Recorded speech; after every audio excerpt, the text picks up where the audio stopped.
Burkina Faso.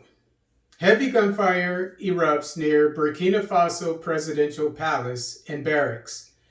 On Friday morning, September 30th, 2022, heavy gunfire was heard at Burkina Faso's main military base, and a large blast echoed near the presidential palace in the nation's capital, Ouagadougou. As reported by Reuters, soldiers took up positions at access points to the presidential palace and administrative buildings, while television broadcasting was temporarily cut off. As told by Ici Lome newspaper, a press release by Burkina Faso President Colonel Paul-Henri Damiba stated, quote, "Movement of mood of certain elements of the National Armed Forces. Talks are underway to restore calm and serenity. The enemy who is attacking our country only wants division between Burkinabe to accomplish its mission of destabilization," unquote. By the same token, separate news reports, which could not be substantiated, claimed Damiba was taken captive during a coup d'etat.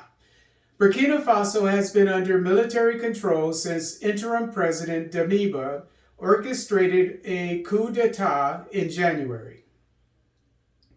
Ethiopia. Somalia and Ethiopia ask UN to lift over 30-year arms embargo on Somalia. After a recent two-day visit by Somali President Hassan Sheikh Mohammed to Addis Ababa, the Somali President and Ethiopian President Abiy Ahmed have called on the UN to lift a more than 30-year arms embargo on Somalia. As specified in Iran newspaper, a joint communique reads in part, quote, "The leaders call upon the UNSC to consider the request of the federal government of Somalia for the lifting of the arms embargo imposed on the country for more than 30 years to ensure that Somalia is sufficiently equipped to effectively address the security threat posed by the Al-Shabaab and other terrorist groups," unquote. Meanwhile, Mohammed and Ahmed have agreed to strengthen military cooperation between their two nations in the fight against terrorism. Since assuming office in May 2022, Mohammed's administration has routed Al-Shabaab while being on the offensive. Mohammed therefore believes if the UN lifts the arms embargo on Somalia, his military will gain the upper hand in its fight against the insurgency.